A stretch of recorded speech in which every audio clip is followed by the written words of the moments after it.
এই গরমে রান্নাঘরে কিন্তু কাটাতে একদম ভালো লাগছে না বেশিক্ষণ।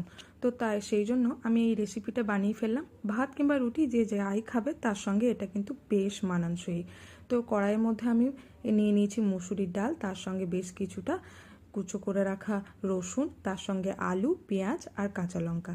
এবার এর মধ্যে দিয়ে দেবো পরিমাণ মতো নুন, তার সঙ্গে হলুদ, তার সঙ্গে একটুখানি কাশ্মীরি রেড চিলি পাউডার আর একটুখানি জিরের গুঁড়ো, আর তার সঙ্গে 1 চামচ মতো সর্ষের তেল আর পরিমাণ মতো চিনি। তারপর সেগুলোকে হাতে করে বেশ ভালোভাবে মাখিয়ে নেব। অল্প একটুখানি জল দিয়ে একদম কম আঁচে চাপিয়ে ব্যাস রান্নাঘর থেকে বেরিয়ে চলে যাব। কিছুক্ষণ পর এসে দেখব যে আলু আর ডাল সুন্দরভাবে সেদ্ধ হয়ে গেছে। তখন অন্য একটা কড়াইয়ের মধ্যে একটুখানি জিরে আর শুকনো লঙ্কা দিয়ে ডালটা ছকে নিলেই তৈরি হয়ে গেল হাতে মাখা মুসুর ডাল। খেতে কিন্তু খুব সুন্দর লাগে। আর এখানে আমি কাসুরি মেথি মিশিয়ে নিচ্ছি, আপনারা চাইলে ধনেপাতা মিশিয়েও খেতে পারেন। অসাধারণ।